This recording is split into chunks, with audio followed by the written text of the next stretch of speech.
Hello, नमस्कार, आदाब। मैं हूं मोहम्मद अहमद काज़मी, लेकर आया हूं आपका पसंदीदा कार्यक्रम आपके रूबरू। मीडिया स्टार वर्ल्ड लगातार ये कोशिश कर रहा है कि आप तक सही सोर्स से खबरें आए और साथ साथ सही नैरेटिव के साथ कुछ जानकार लोगों से मुलाकात कराई जाए, ताकि वेस्टर्न प्रोपेगेंडे से बचते हुए तमाम खबरें और नैरेटिव आप तक पहुंचे। और इस कोशिश में मैं ईरान में रहने वाले कुछ मेहमानों से बार बार इसीलिए बात कर रहा हूं कि पूरी दुनिया की सियासत, पूरी दुनिया के एक्सपर्ट्स इस वक्त नजर रखे हुए हैं तेहरान में क्या फैसले होंगे, जिसका असर पूरी दुनिया की सियासत पर पड़ने वाले हैं।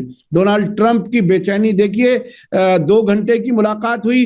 जब मुलाकात में जा रहे थे तो कह रहे थे कि मैं फाइनल फैसला लेने वाला हूं, और उस मीटिंग से जब बाहर निकले व्हाइट हाउस के सिचुएशन रूम से, तो कहा गया कि जब तक हमारी शर्तें पूरी नहीं होंगी हम कोई समझौता नहीं मानेंगे। ऐसा लगता है कि तेहरान से कुछ ऐसा पैगाम जरूर गया जिससे वहां बेचैनी और बढ़ी। ये सब समझने के लिए कि अब हालात किस तरफ जा रहे हैं, मेरे साथ खास मेहमान हैं मोहम्मद जॉन आबदी साहब। हमारे चैनल पर पहली बार इस प्रोग्राम में हैं, और आप रिसर्च हैं, एक्सपर्ट हैं, रिसर्चर हैं, वेस्ट एशिया मामलात के एक्सपर्ट हैं, और पीएचडी स्टूडेंट हैं इस्लामिक फिलॉसफी के अल मुस्तफ़ा इंटरनेशनल यूनिवर्सिटी में। एक लंबे अरसे से ईरान में रह रहे हैं। अब से पहले हमने और भी कई मेहमानों से आपकी मुलाकातें कराई हैं। आज हम उनसे ये समझेंगे कि आखिर किस तरफ हालात बनते जा रहे हैं।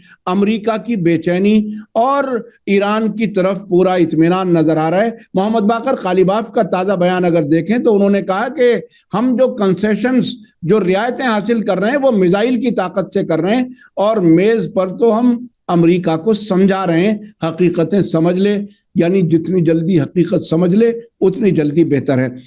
मोहम्मद जॉन आबदी साहब, वेलकम है आपका। मीडिया स्टार वर्ल्ड को आपने वक्त दिया, उसके लिए बहुत बहुत शुक्रिया। क्या कुछ देख रहे हैं इस वक्त की हालत? ना जंग है, ना प्रॉपर जंगबंदी है, बीच बीच में वाकयात ऐसे हो रहे हैं। आज भी जो ईरान ने उस मलबे का वीडियो जारी किया है अमेरिकी एक ड्रोन के, उससे और बेचैनी बढ़ी है। आप कैसे देख रहे हैं इन तमाम हालात को? बहुत ही अहम सवाल है, और आपने हालात का जो एक मुख्तसर जायजा अभी लिया और उसको हमारे नाजरीन के लिए पेश किया, वो तकरीबन पूरी कहानी बता दे रहा है।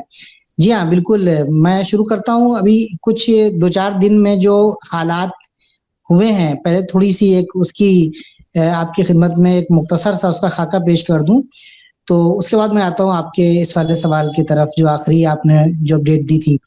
देखिए, असल बात ये है कि जो 4-5 दिनों के अंदर अगर आप देखें जो हालात पैदा हुए हैं, वो ये कि एक मरतबा अमेरिका हमला कर देता है बंदर अब्बास के एक डेजर्ट में, एक जगह के ऊपर जहाँ कुछ भी नहीं है, और उसका दावा ये होता है कि यहाँ पर कुछ मिसाइल क्या कहते हैं सिटीज हैं उसके नीचे, या और वो जो भी अपनी बना के वहां पे देते हैं।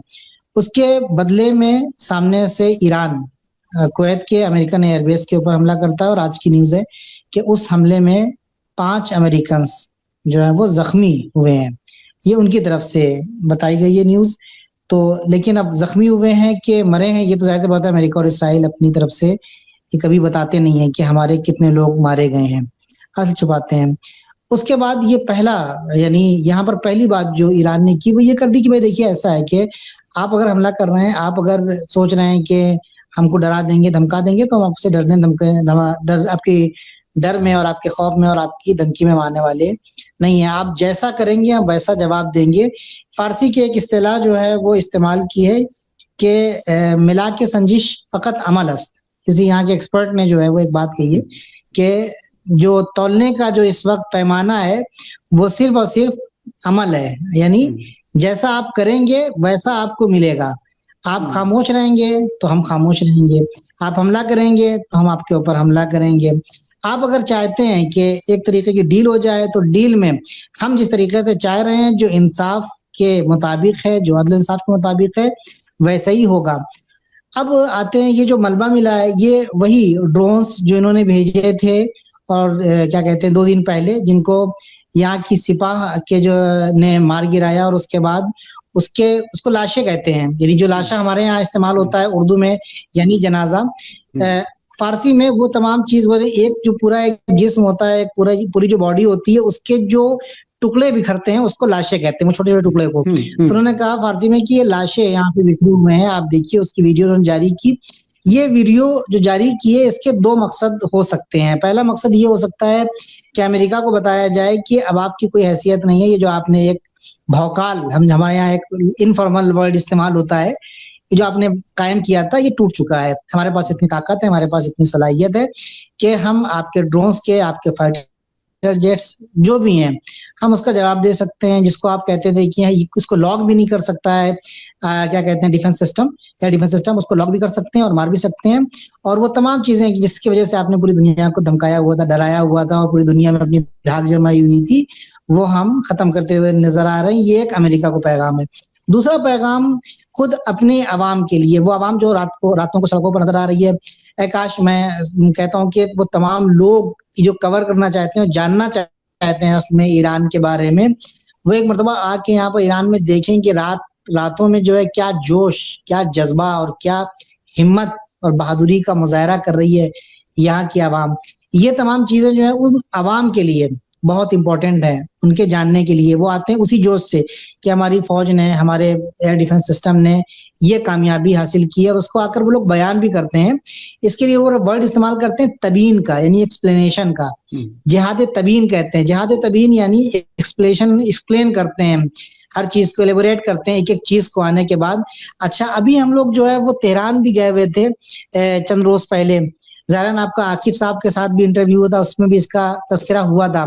मैं आपकी खिदमत में अर्ज करूं कि एक एक फर्द ईरान का, वो ईरान के हालात से क्या हो रहा है, क्या होने वाला है, गुफ्तगू में क्या हो रहा है, मुआफ़क़त में गुफ्तगू के लिए क्या क्या पॉइंट्स रखे गए हैं, वो तमाम चीजें आकर वो एक्सपर्ट्स के ऊपर एक्सपर्ट आते हैं, बयान करते हैं।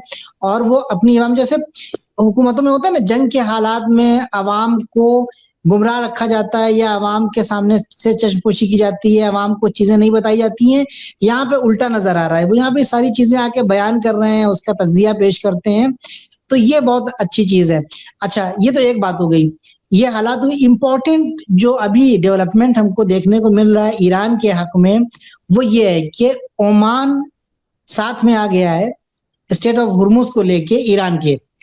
अब ये ओमान ने इस बात को की रजायत जाहिर की है कि स्टेट ऑफ हुर्मुज का जो संचालन है, जिसे कहा जाए, वो अब ईरान और ओमान मिलकर देखेंगे, जिसकी वजह से अमेरिका बहुत ज्यादा बौखलाया हुआ है। आपने देखा होगा 2 रोज पहले का या 3 रोज पहले का ट्रम्प का ट्वीट कि हम उड़ा देंगे ओमान को भी, ये उसी बौखलाहट का नतीजा है।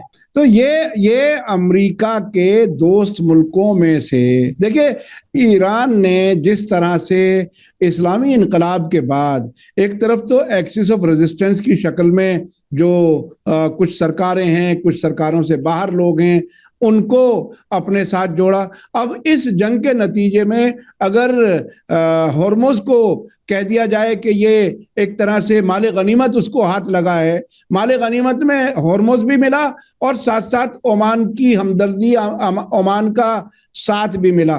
तो इस सूरत हाल के बाद आगे सियासी हालात क्या बनेंगे? क्या हॉर्मुज से कोई अमरीकी फौजी बेड़ा हॉर्मुज से कोई पार आकर के यूएई तक कभी पहुंच पाएगा, या अब वो दिन गुजर चुके हैं? क्या लगता है? देखिए, वो जमाना गुजर गया। इमाम खामनाई शहीद ने एक बहुत ही अहम जुमला कहा था आज से 10 साल पहले। उन्होंने कहा था कि फारसी में बड़ा मशहूर हुआ वो जुमला यहाँ पर, और उसको ये लोग अभी भी कोट करते हैं। वो ये कि दौरान बेजन दर्रो गुज़श्त, यानी मार के भाग जाओ, ये वाला जमाना गुजर गया। मी जनी मी खुरी, ये बहुत ही खूबसूरत जुमला है। जी जी जी। जमाने बेजन दर्रो गुज़श्त, यानी मार के भाग जाने वाला जमाना गुजर गया है, चला गया है। मी जनी मी खुरी, मारोगे मार खाओगे। और इसके ऊपर ईरान ने बखूबी अमल किया। आप देखें कि 12 रोजा जंग में और इस वाली जंग में जो फर्क नजर आया वो ये नजर आया काज़मी साहब कि 12 रोजा जंग में शाम को इन्होंने हमले अपने शुरू किए थे। सुबह में कमांडर्स शहीद हुए थे और खबरें आ रही थी, हम लोग को बड़ा अजीब हो रहा था, बहुत दिल जो है वो अजीब सा हो रहा था उस वक्त, ये क्या हो रहा है। लेकिन इस वार की जो जंग थी, जैसे ही हमला शुरू हुआ विद इन आवर्स जो है वो यानी में हाफ एन आवर्स शुरू हो गए थे जंग हमले, और बहुत ही शदीद हमले शुरू हुए थे। ये उसी का मिसदाक है कि मार के तुम भाग नहीं जाओगे, तुमको मौका नहीं देंगे हम संभलने का। और अभी तक ईरान ने इसी स्ट्रेटजी के ऊपर अमल किया है, संभलने का मौका नहीं दिया है, इनको स्ट्रेटजी बनाने का मौका नहीं दिया है। ट्रम्प साहब की जो बौखलाहट नजर आ रही है ट्रम्प की यहाँ पर, वो ये देखिए आप कि अब तक जो है वो ट्रम्प जो है वो किसी भी कोई और मुल्क होता तो उसको साफ कर चुका होता, हमला कर चुका होता है। इन्होंने जो ब्लॉकेड लगाया हुआ है वो भी 300 किलोमीटर दूर है, वो आ नहीं रहा है। इन्होंने सीधे कहा है, और जो बात कही है ईरान की, सारे ही लोग, सारे जो एनालिस्ट हैं और सारे जो जिसे कहते हैं बुद्धिजीवी लोग हैं, वो इस वक्त यही कह रहे हैं कि ईरान जो कहता है वो करता है, ये नहीं कि कहा और खामोश हो गए। उन्होंने कहा कि आप हमारी जो लाइन हमने दी हुई है, अगर आप उसको क्रॉस करने की कोशिश करेंगे हमारी हमआहंगी के बगैर और हमसे बातचीत किए बगैर, हमको कॉन्फिडेंस में लिए बगैर या हमारी शरायत के माने बगैर, तो हम मारेंगे। और मारा इन्होंने, तो कहीं का भी हो, कहीं हम मारेंगे, उन्होंने मारा। अमेरिका की अब ये हिम्मत नहीं हो रही है कि वो इसको क्रॉस करे, क्योंकि अगर क्रॉस करेंगे तो ये बुरी तरीके से मार खाएंगे, और यहाँ का मार खाना इनका असर करेगा अमेरिका में। ये बहुत बड़ी चीज है। तो अब ये अभी हिम्मत नहीं कर पा रहे हैं। रही बात अमेरिकन के कोई जो है वो ऐसे शिप्स कि जिसमें हथियार हैं या जो उनके जंगी बेड़े हैं वो वहां तक पहुंच जाएं, इसका सवाल पैदा नहीं होता है। और मैं आपको बताऊं कि 100 से ज्यादा अमेरिकन और इजरायली शिप तंगे हुर्मुज के यानी आबनाए हुर्मुज के उस तरफ फंसे हुए हैं, जिनको निकलने की इजाजत नहीं है किसी भी सूरत। और ईरान ने ये तय कर दिया है कि हमारे दुश्मन का कोई भी शिप हुर्मुज से, स्ट्रेट ऑफ हुर्मुज से पास नहीं हो सकता है। तो अब अमेरिका के अंदर ये हिम्मत नहीं है, वो हिम्मत जुटा नहीं पा रहा है, या वो स्ट्रेटेजी उनकी बन रही है, फेल हो रही है, किस तरीके से हमला करें। कभी वो जो है वो खबर आती है कि लार्क पे जाके वहां पे वो क्या कहते हैं ग्राउंड इन्वेजन करने वाले हैं, कभी ये होता है कि हम बंदर अब्बास के ऊपर हमला कर देंगे, कभी ये होता है कि जो गिशम आइलैंड है वहां से हमला करेंगे या वहां पे ग्राउंड इन्वेजन करेंगे।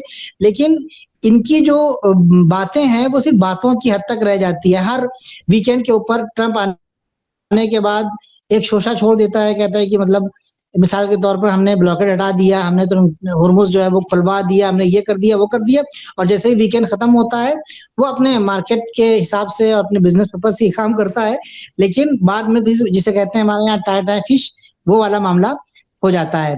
तो अभी इस वक्त ना अमेरिका और अमेरिका का कोई अलाइज इस रीजन में अभी सिवाय इसराइल के बचा नहीं है, हिम्मत किसी के अंदर नहीं है।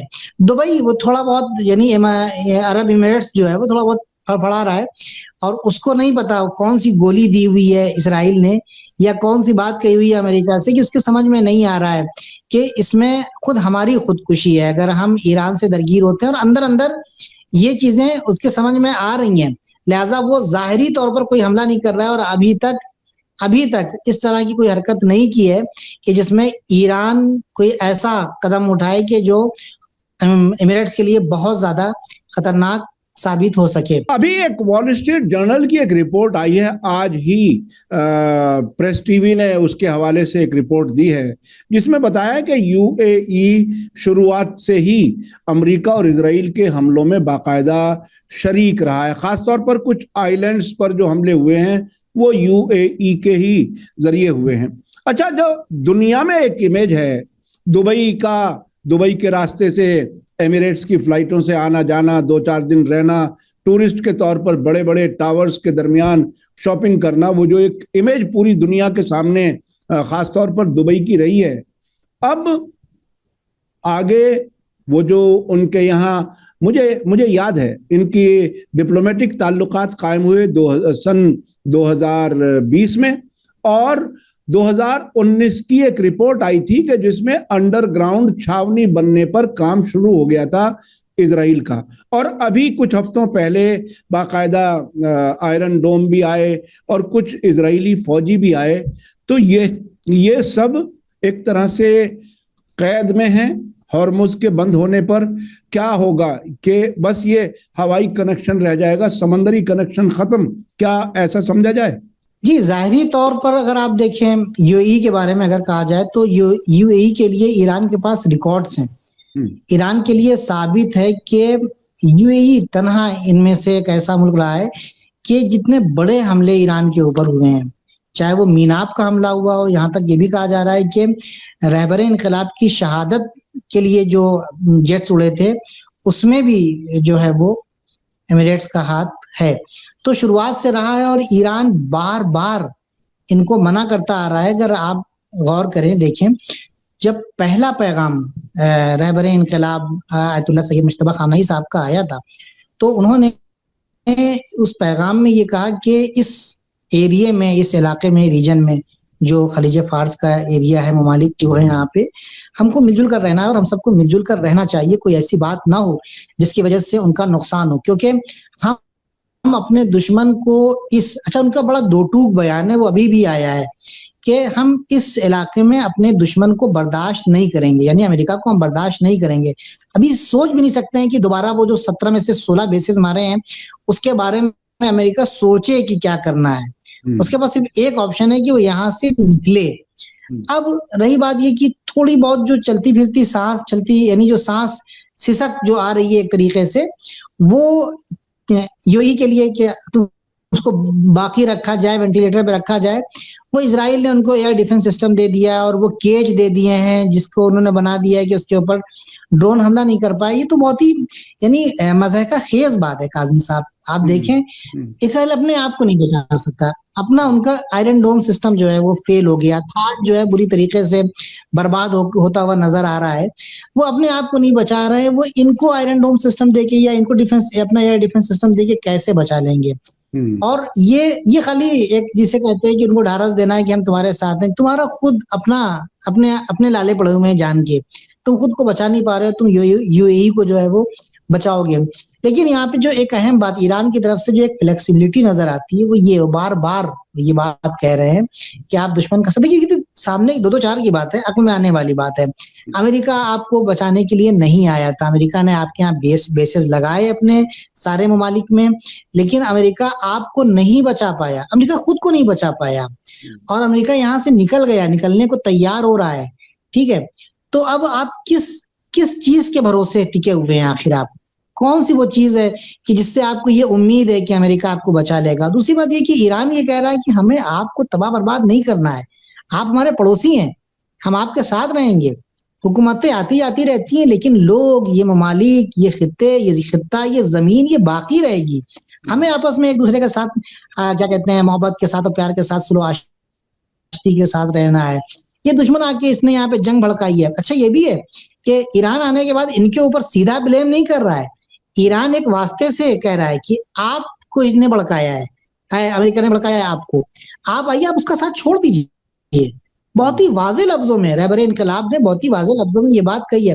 अब अगर ये बात समझ में नहीं आ रही है यूएई के, जबकि यूएई के रिकॉर्ड्स हैं ईरान के पास कि उन्होंने क्या-क्या हरकतें की हैं, कितने नुकसानात ईरान का कि उन्होंने किए हैं, कितनी मिसाइलें इंटरसेप्ट की हैं, कितने जेट्स उनके बेसेस से उड़े हैं और वो बाकायदा साथ दे रहे थे। अमेरिका तो इनकार कर रहा है, वो सऊदी अरबिया तो इनकार कर रहा है कि नहीं भाई हमने नहीं दिया, अभी तक वो इनकार कर रहा है। हालांकि वहां से उड़े थे, वहां उसके बेसेस इस्तेमाल किए गए थे, लेकिन यूएई ने तो इनकार भी नहीं किया। हाँ, नेतन्याहू गया वहां पे और उसके बाद क्या कहते हैं, दूसरा जो उसका एक कोई अहलकार था वो गया और उसका इनकार किया कि नहीं भाई हम ऐसा नहीं था, वैसा नहीं था, क्योंकि अरब वर्ल्ड में और मुसलमान वर्ल्ड में इनकी वैसे ही थूथू हो चुकी है और ज्यादा थूथू होगी। लेकिन तक यूएई ने ये इनकार नहीं किया है कि हम इनके साथ नहीं है, अमेरिका के साथ नहीं है और इसराइल के साथ नहीं है। ये अपने पैर के ऊपर कुल्हाड़ी मारना है और ये अपने आप को बर्बाद करना है और ये खुदकुशी करने के मुरादिफ है ये बात। क्योंकि जाहिर सी बात है, पूरी दुनिया के जो एनालिस्ट हैं वो ये कह रहे हैं कि यूएई को चाहिए कि अपना रुख तब्दील करे। अभी ब्रिक्स में आप देखें, ब्रिक्स में जो है वो इंडिया में जो क्या कहते हैं, अभी ब्रिक्स का प्रोग्राम हुआ, वहां पर सिर्फ और सिर्फ एक ज्वाइंट स्टेटमेंट सिर्फ इसलिए नहीं आ सका क्योंकि वहां पर यूएई ने अपना अड़ंगा लगा दिया था। ईरान की हालत अगर देखिए और ईरान की जो कौम है, जो लोग हैं यहाँ के, उनकी अगर आपको हम उनके जज्बात की अक्कासी करें यूएई को लेके, तो बहुत नाराज नजर आ रहे हैं और वो ये चाह रहे हैं कि इसको मिटा दो। कह रहे हैं फारसी में, मतलब जो आम लोग ने, बाबा बेजा नहीं दिखे चका था नहीं, मरिए कितना बड़ा है, छोटा सा तो है, मरिए खत्म कीजिए इसको, इसने हमारे नाक में दम कर रखा था, हमारे लोगों को मारा, हमारे बच्चों को मारा, हमारे बेस क्या कहते हैं इंफ्रास्ट्रक्चर्स के ऊपर जो है इसके जरिए से हमला होगा, तो खत्म करो। लेकिन ईरान की जो फ्लेक्सिबिलिटी है वो ये कहेगी किसी तरीके से आप मान लीजिए बातचीत, वो ये वही है इस्लामिक आइडियोलॉजी, वो जो कुरान और अहले बैत अलैहिस्सलाम की आइडियोलॉजी है कि किसी तरीके से हम आपको, आप जो है वो किसी तरीके से अपनी गलती का इकरार कर ले। इमाम हुसैन अलैहिस्सलाम आखिरी वक्त तक लोगों को नसीहत करते रहे, वाज करते रहे, बताते रहे आके, ये बिल्कुल वही आइडियोलॉजी है जो इस वक्त ईरान ने अपनाई हुई है। ईरान ने इमाम हुसैन की आइडियोलॉजी अपनाई हुई है और यूएई को अगर वाकई ईरान तय कर ले कि तबाह करना है तो शायद कुछ घंटों में ही बहुत बड़े नुकसान वहां कर सकता है, लेकिन नहीं हो रहा है। ये एक बहुत ही गैर मामूली सी सूरत हाल है। अच्छा, मैं अब थोड़ा सा आगे बढ़ना चाहता हूं। ये कुछ मुल्क बिल्कुल समझने के लिए तैयार ही नहीं लगते कि जो ग्राउंड रियलिटी है उसे समझ लें। अच्छा, इसमें सबसे ऊपर टॉप पर हैं खुद डोनाल्ड ट्रंप और नेतन्याहू। अब इन हकीकतों को ना मानना, ना रियलाइज करना, इससे वो अपना भी नुकसान बढ़ा रहे हैं और पूरी दुनिया का नुकसान बढ़ा रहे हैं। हॉर्मुज उनके मुताबिक बंद अगर कहा जाए तो ये नुकसान कहां तक बढ़ेगा?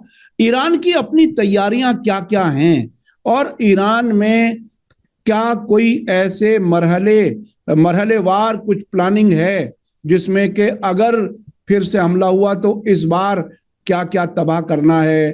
कोई, चूंकि पिछली बार जो 2 जंगों का जो तजर्बा है वो वाकई बिल्कुल गैर मामूली है, tit for tat, eye for an eye, बिल्कुल उस तरह का रहा है। अब आने वाले वक्त में अगर फिर से उन्होंने वही शरारत की जो पिछले साल जून में और फिर इस साल फरवरी में की, और कहां तक क्या क्या कर सकता है ईरान?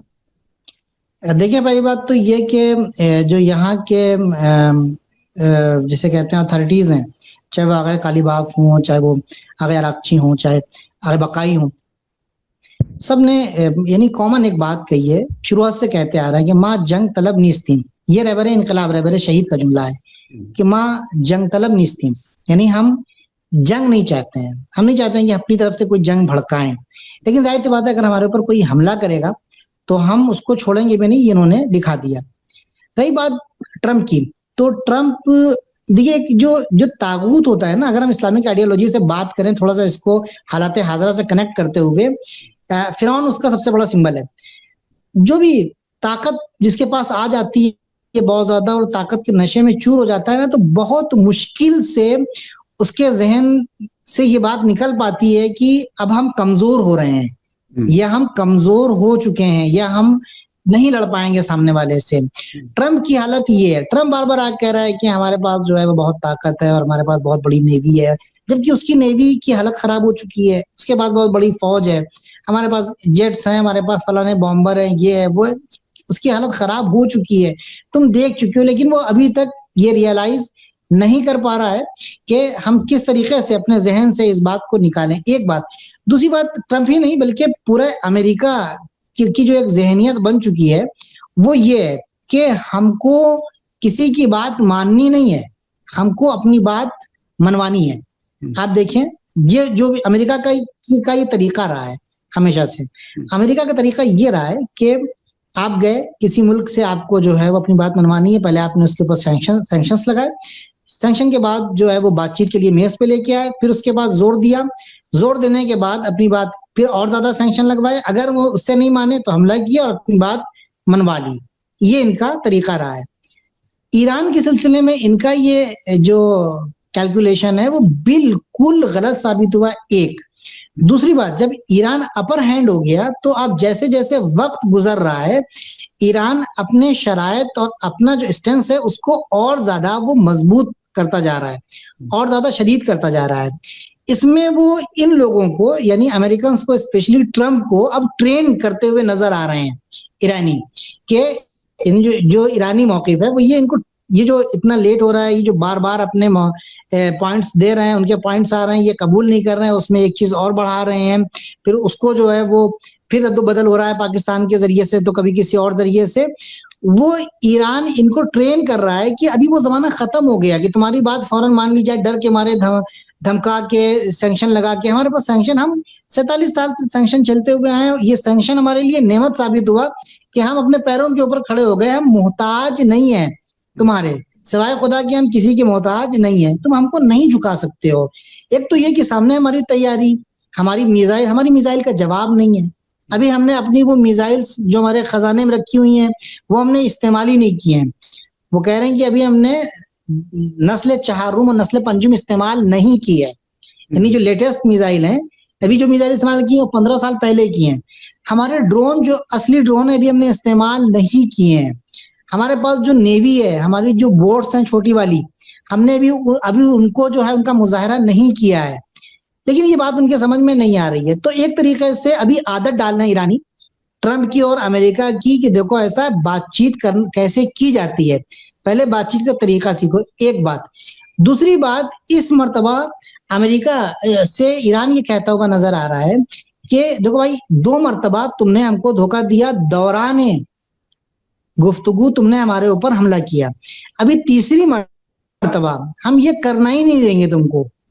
अभी तीसरी मर्तबा शर्त, गुफ्तगू की शर्त नहीं है, वो गुफ्तगू में क्या पॉइंट डिस्कस होने हैं उसकी शर्त नहीं है, अभी गुफ्तगू की शर्त ये है कि जब तक हमारे ये कंडीशंस पूरे नहीं होंगे, हम गुफ्तगू के लिए नहीं आएंगे, क्योंकि अब हम दौरान गुफ्तगू हमले वाली सूरत दोबारा उस तरफ पलट कर जाना नहीं चाहते हैं। रही बात ईरान की तैयारी की, तो ईरान की तैयारी के लिए जो यहाँ के अथॉरिटीज हैं, चाहे वो आगे कालीबाफ हो, चाहे वो आगे अराकची हो, चाहे वो क्या कहते हैं आगे अपने बकाई हो, या दीगर चाहे आगे रजाई वगैरह हो, सब ने मुकम्मल तौर पर यह कहा है कि हम हमले के लिए और उससे ज्यादा शदीद हमला करने के लिए तैयार है। न खाली जो है, असल मसला यहाँ पर अवाम का है, पब्लिक का है। असल जो प्रेशर है वो पब्लिक की तरफ से, पब्लिक कह रही है कि किसी भी किस्म का तजावुज और किसी भी किस्म की जो है हमारे ऊपर ज्यादती हम यह बर्दाश्त नहीं करेंगे।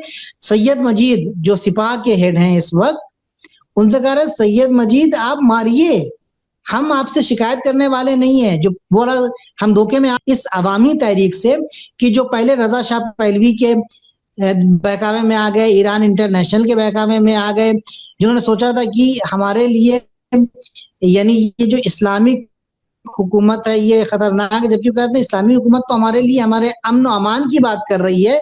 और रजा पहलवी ने आके हमको मरवाया, हमको कुचलवाया, हमारे बच्चों को मरवाया। ये कैसा बादशाह? हम अपना बाकायदा, उन्होंने आने के बाद रहबर को ये लेटर लिखा है, हजारों की लाखों की तादाद में लेटर रहबर के ऑफिस में पहुंचे हैं, जहां पर उन्होंने कहा है कि हमें हलाल कर दीजिए। यहाँ पे एक लफ्ज इस्तेमाल होता है हलालम कुनीत, यानी आप मुझे माफ कर दीजिए, मेरी जो गलतियां हैं उनको हलाल कर दीजिए। हम धोखे में आ गए थे और अब आने के बाद ये लोग जब जुड़े हैं तो ये बेहतरीन इनकलाबी की सूरत में नजर आ रहा है। और ये लोग कह रहे हैं कि अब हम बर्दाश्त नहीं करेंगे किसी भी किस्म का हमला। तो इम्पोर्टेंट ताकत, वो तमाम चीजें अपनी जगह के ऊपर है, उससे ऊपर आइडियोलॉजी की ताकत और अल्लाह के ऊपर भरोसा, फिर अवाम की ताकत, मुल्क की अवाम जो शाना बशाना खड़ी हुई है, इसने ईरान के जोश को, जज्बे को और हुकूमत और फौज की ताकत को दोबाला कर दिया है। ये गैर मामूली किस्म की ताकत है, यानी बातचीत शुरू करने से पहले ही वो तमाम कामयाबियां हासिल एक तरह से करना चाहते हैं। जो 5 शर्तें हैं जिसमें हार्मोज और न्यूक्लियर और जंग का तावान, वो सारी चीजें अगर वाकई अमेरिका दे दे तो शायद बहुत कुछ बात करने के लिए बचेगा भी नहीं। और न्यूक्लियर वाले मामले को बाद में बात करेंगे, अभी आप जंग बंद करें। और अवाम की सपोर्ट, बल्कि अपनी सरकार को तंबी कि आप जरूर मजबूती से बातचीत भी करें और मजबूती से जंग का जवाब भी दें। और मुझे याद है कि IRGC के कमांडर ने जब वो खुर्रम शहर 4 मिसाइल लाई गई थी सामने अवाम के दरमियान, तब कमांडर ने कहा था कि अगर इस बार जंग शुरू हो गई तो जहां आप कहोगे वहां हम हमले करेंगे। तो ये वाकई देखिए, दुनिया की नजर में तो ईरान की हुकूमत हार्डलाइन है, बहुत ही शिद्दत पसंद है, जिस तरह से वेस्टर्न मीडिया ने उसको बताया है दुनिया को।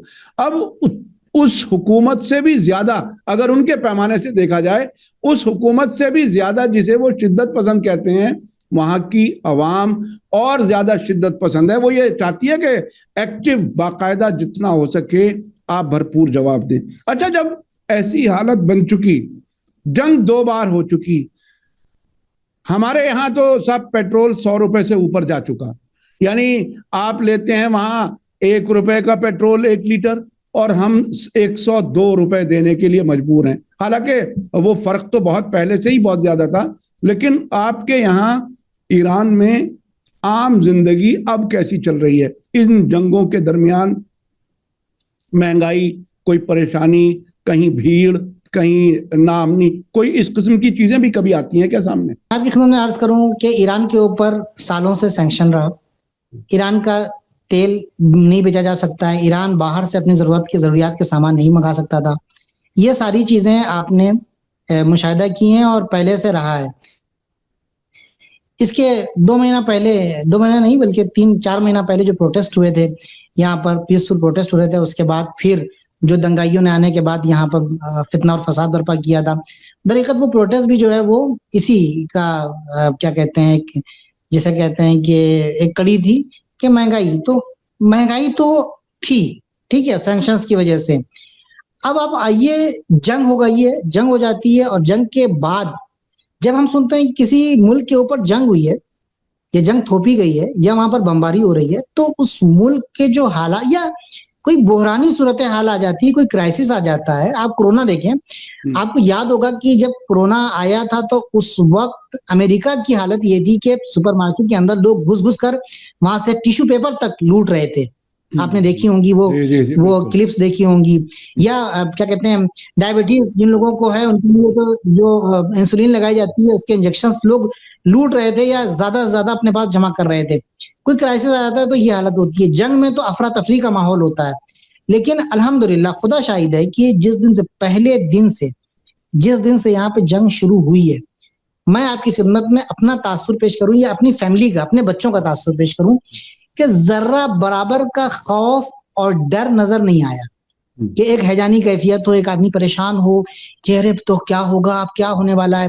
हिंदुस्तान से हमारे पास खबरें आती थी कि लोग बहुत परेशान हैं, उनसे बात कर लें, लेकिन यहाँ पे ऐसा कुछ नजर नहीं आया।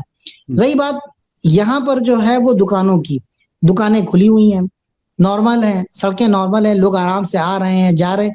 पता लगा तेहरान में फला जगह के ऊपर स्ट्राइक किया है अमेरिका ने, फला जगह के ऊपर बम गिरा है, ओके। आप अभी तेहरान चले जाएं, आप तेहरान में जाएंगे, आपको ढूंढने से मुश्किल मिलेगी वो जगह जहां के ऊपर हमला हुआ है। यानी हमारे यहाँ ऐसा पोर्ट्रे किया गया है हमारी मीडिया ने वहां पर इंडिया में कि तेहरान बिल्कुल गजा हो गया है, बिल्कुल जो है वो तबाह बर्बाद हो गया, जबकि ऐसा कुछ नहीं है। पेट्रोल की हालत वही है, यानी 1 रुपए लीटर, ठीक है। उसके साथ साथ खाने के आते ही इन लोगों ने बयान किया कि हुकूमत ने कहा कि खाने की चीजें भर दी गई हैं, पब्लिक को परेशान होने की जरूरत नहीं। सिर्फ एक दिन, पहले दिन यहाँ पर पेट्रोल पंप पर लंबी लाइनें लगी थी, उसके बाद से बिल्कुल हालत नॉर्मल, बिल्कुल नॉर्मल हो गई। महंगाई, जाहिर सी बात है, जंग है, जंग के हालात चल रहे हैं, महंगाई पहले थी, थोड़ी महंगाई अभी चंद परसेंट, 10 से 12% महंगाई अभी और देखने को नजर आई है कुछ चीजों के ऊपर, और ये हुकूमत ने इनको कहा है कि इंशाल्लाह धीरे धीरे हम उसको और भी कम करेंगे और नॉर्मल हालत में लेके आएंगे, जैसा कि अभी देखने को मिल रहा है। और आवाम मुतमईन है कि हमारे जो फ्रीज पैसे हैं वो आएंगे, जब आएंगे तो जाहिर सी बात है हालात बेहतर होंगे। और उनका कहना यह है कि जब तक हम अपने हालात बेहतर नहीं करेंगे तब तक हम सड़क के ऊपर हुकूमत के साथ खड़े रहेंगे और डटे रहेंगे। बैंक्स अपने टाइम के ऊपर खुल रहे हैं, सुबह 7 बजे से लेकर 2 बजे तक। इस यूनिवर्सिटीज खुल रही हैं, छोटे बच्चों के स्कूल जो हैं वो बंद है, एग्जाम्स चल रहे हैं, एग्जाम्स ऑनलाइन, गर्मी की छुट्टियां हो जाएंगी, अभी एग्जाम्स जो है वो ऑनलाइन चल रहे हैं, एडमिशंस जो है वो अगले साल के लिए शुरू हो गए हैं। हुकूमत ने बहुत सारी रियायतें आवाम के लिए कर रखी हैं, आसानियां फराहम कर रखी हैं, यहाँ पर एक जिसे हम बहुत ही देसी जबान में कहें महंगाई भत्ता के तौर पे, जब महंगाई बढ़ी तो हुकूमत ने महंगाई भत्ते के तौर पे पर हेड जो है वो हर घर के उसके हिसाब से एक अमाउंट पहले से देते थे वो, तो उन्होंने उसको डबल कर दिया जंग के दौरान, उसको डबल कर दिया कि आप लोग परेशान नहीं हो, पैनिक नहीं करें। अगर आपका काम छूट रहा है, अगर आपकी दुकान बंद हो रही है, खुदा न खास्ता अगर ऐसा हो रहा है, तो हम उसके लिए ये कर रहे हैं। 60% लोगों की जो सैलरी है उसमें इजाफा हुआ है। अब इससे और ज्यादा बेहतर हालात हम आपकी खिदमत में कैसे बयान कर सकते हैं? जी जी जी, बहुत बहुत शुक्रिया। वाकई बहुत बड़ी बात है कि सरकार ऐसे वक्त पर इस तरह से अवाम के साथ है, और आम तौर पर कोई मुश्किल ऐसी नहीं है जिसे क्राइसिस कहा जा सके। बहुत बहुत शुक्रिया, आपने कई पहलुओं पर रोशनी डाली। हमारे दर्शक, हमारे नाजरीन, आज आपको ये वीडियो कैसा लगा कमेंट्स में जरूर लिखें और ज्यादा से ज्यादा लोगों तक शेयर करें। इसी के साथ मुझे दीजिए इजाजत। धन्यवाद, शुक्रिया। जय भारत, जय हिंद। हमारे चैनल मीडिया स्टार वर्ल्ड को सब्सक्राइब कीजिए और बेल आइकॉन दबाइए ताकि हमारी हर नई वीडियो का नोटिफिकेशन आपको सीधे मिलता रहे। अगर आपको हमारी खबरें पसंद आती हैं तो उन्हें अपने व्हाट्सएप, इंस्टाग्राम, फेसबुक और ट्विटर अकाउंट्स पर शेयर करना ना भूलिए ताकि और लोग भी हकीकत से वाकिफ हो सकें।